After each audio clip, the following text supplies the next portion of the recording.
June 10 Karthigai Deepam serial வரக்கூடிய எபிசோட்ல என்ன நடக்க போகுது அப்படின்னு பார்க்கலாம். உங்களுக்கு இந்த வீடியோ பிடிச்சிருந்தது அப்படின்னா மறக்காம இந்த சேனலை சப்ஸ்கிரைப் பண்ணிக்கோங்க. கார்த்தி, அருண், ஆனந்த் இவங்க 3 பேருக்கிட்டேயுமே அபிராமி ரொம்ப ஃபீல் பண்ணி சொல்லிக்கிட்டு இருக்கிறாங்க. இந்த வருஷம் எங்களோட கல்யாண நாளுக்கு என் பசங்களோட சேர்ந்து அவங்க பொண்டாட்டிகளுக்கும் நானும் உங்க அப்பாவும் ஆசீர்வாதம் பண்ணணும்னு நாங்கள் ஆசைப்படுறோம். ஆனால் அதுதான் நடக்குமான்னு எனக்கு தெரியல கார்த்தி. ஏன்னா ஐஸ்வர்யா ஒரு பக்கம் வீட்டை விட்டு வெளியே போயிட்டா. மீனாட்சி வீட்டுக்குள்ளேயே வர முடியாத அளவுக்கு வாசல்லையே நின்றுக்கிட்டு இருக்கிறா. இந்த குடும்பத்துக்குள்ள வந்த மருமகளுக்கு எதுக்கு தான் இப்படி பிரச்சனைக்கு மேலே பிரச்சனை வருதுன்னே தெரியல அப்படின்னு ரொம்ப ஃபீல் பண்ணிட்டு இருக்கிறாங்க. அம்மா, நீங்கள் கவலைப்படாதீங்க. நீங்கள் நினச்ச மாதிரியே 3 பேருக்குமே அவங்க மனைவி கூட சேர்ந்து நீங்கள் ஆசீர்வாதம் பண்ணுவீங்க அப்படின்னு சொல்கிறாங்க. அது எப்படிப்பா நடக்கும்?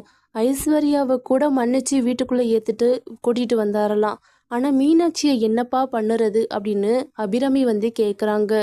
நீங்கள் கவலையே படாதீங்கம்மா.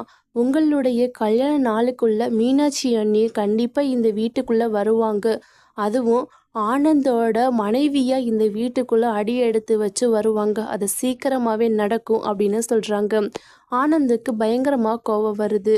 அந்த மீனாட்சி என்னோட மனைவியே இல்லை அப்படின்னு சொல்லி நான் வீட்டை விட்டு அனுப்பிட்டேன்.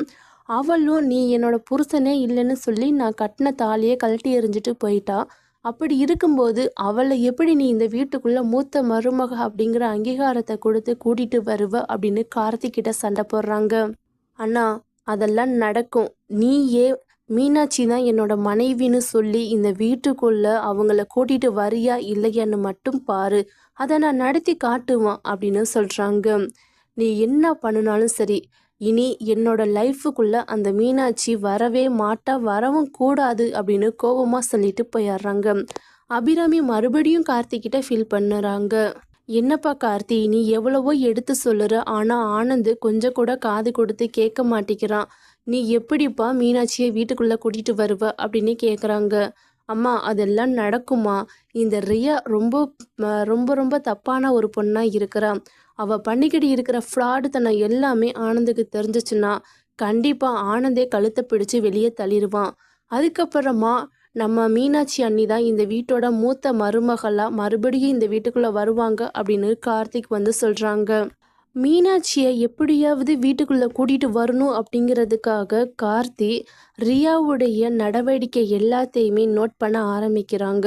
ரியா என்னென்ன தப்பு பண்ணிக்கிட்டு இருக்கிறா, எதுக்காக ஆனந்தை கல்யாணம் பண்ணிக்கிட்டு இந்த வீட்டுக்குள்ளே வந்தா அப்படிங்கிற எல்லா உண்மையையுமே ஆதாரபூர்வமாக அதை நம்ம ஆனந்துக்கிட்ட நிரூபிச்சாதான் ஆனந்த் நம்புவான் அப்படின்னு நினைக்கிறாங்க. அதே மாதிரியே ரியாவுடைய நடவடிக்கை, அவங்க எங்கே போகிறாங்க, யாரு கூட பேசுகிறாங்க, யாரு கூட பழகுறாங்க, என்னென்ன ஃப்ராடுத்தனை பண்ணிக்கிட்டு இருக்கிறாங்க அப்படிங்கிறத நோட் பண்ணவும் அப்படியே ஒரு ஆளை வச்சு நோட் பண்ணிக்கிட்டு இருக்கிறாங்க கார்த்திக். ரியாவுடைய ஃபோன் நம்பரை வச்சு அவங்க எங்கே இருக்கிறாங்க, என்ன பண்ணுறாங்க அப்படின்னு செக் பண்ணி பார்க்குறாங்க.